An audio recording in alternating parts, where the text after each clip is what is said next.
Gournadi Agoljhara BNP ও সকল অঙ্গ সংগঠনের উদ্যোগে বিএনপি চেয়ারপারসন ও সাবেক প্রধানমন্ত্রী বেগম খালেদা জিয়ার শুভ জন্মদিন উপলক্ষে সুস্থতা কামনা এবং জুলাই আগস্ট 2024 গণ অভ্যুত্থানে নিহত শহীদদের রুহের মাগফিরাত কামনায় আলোচনা সভা ও দোয়া মাহফিল অনুষ্ঠিত হয়েছে।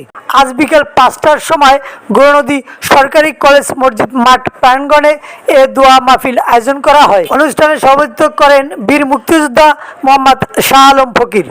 প্রধান অতিথি হিসেবে উপস্থিত ছিলেন অ্যাডভোকেট গাজী কামরুল ইসলাম সজল, জাতীয় নির্বাহী কমিটির সদস্য, বিএনপি ও সাংগঠনিক সম্পাদক, বাংলাদেশ জাতীয়তাবাদী আইনজীবী ফোরাম কেন্দ্রীয় কমিটি। শুরুতেই দোয়া মাহফিল বেগম খালেদা জিয়ার সুস্থতা ও দীর্ঘ কামনার পাশাপাশি গণ অভ্যুত্থান শহীদদের আত্মার মাগফিরাত কামনা করা হয়। একই সাথে দেশ ও জাতির অগ্রগতির জন্য দোয়া করা হয়।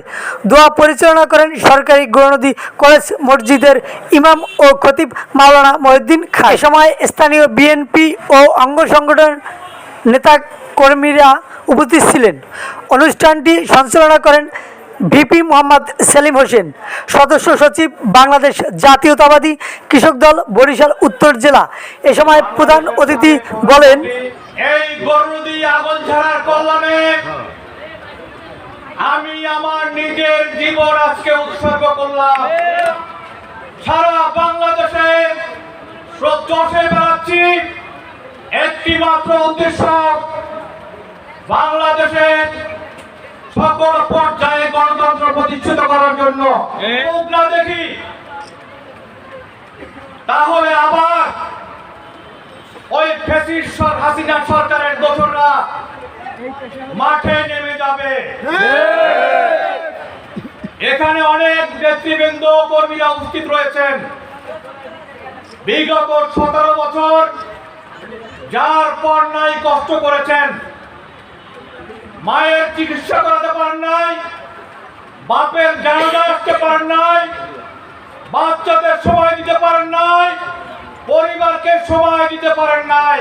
ঠিক আজকে এই 5ই আগস্ট সৃষ্টি না হলে আপনার আমাদের অবস্থান কোথায় থাকতো? ফ্যাসিস্টের দোষরদের চুল পরিমাণ সুযোগ আপনারা দেবেন না যে আজকের সবাই যেন কোন চাঁদাবাজ, কোন মাদকাসক্ত, 5 তারিখের পরের বিএনপি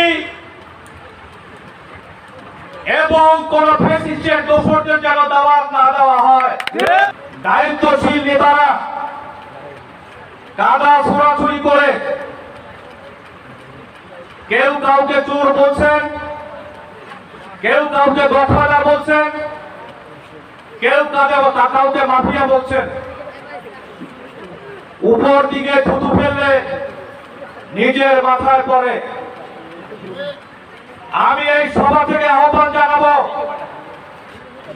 আসেন সকল ভেদাভেদ ভুলে গিয়ে আমরা এক মঞ্চে দাঁড়িয়ে ঐক্যবদ্ধ বিএনপি পরিচালনা করি। আমি আপনাদের সামনে রেখে ওয়াদা দিচ্ছি, দেশ নায়ক জনাব তারেক রহমান যাকেই মনোনয়ন দেবেন গৌরনদী আগলঝাড়া আসনে, সবার আগে আমি তার সাথে ধানের শীষের পক্ষে। হাসিনা সরকারের দোষরদের প্রশ্রয় দেবেন, আমি স্ট্যাম্পে লিখে দিয়ে যাব তাদের মনোনয়ন গৌরনদী আগলঝাড়ায় হবে না।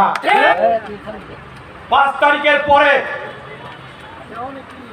নতুন বিএনপির নেতাদের কারণে অনেকেই বড় কষ্ট নিয়ে বসে আছেন। 5 তারিখের পরে যারা সুযোগ সন্ধানী বিএনপি, তাদের কখনোই তারেক রহমানের বিএনপিতে জায়গা হবে না। আগামী ফেব্রুয়ারিতে জাতীয় নির্বাচন হবে, সেই নির্বাচনে বিএনপি বিজয়ী হয়ে দেশ নায়ক জনাব তারেক রহমান বাংলাদেশের প্রধানমন্ত্রী হবে।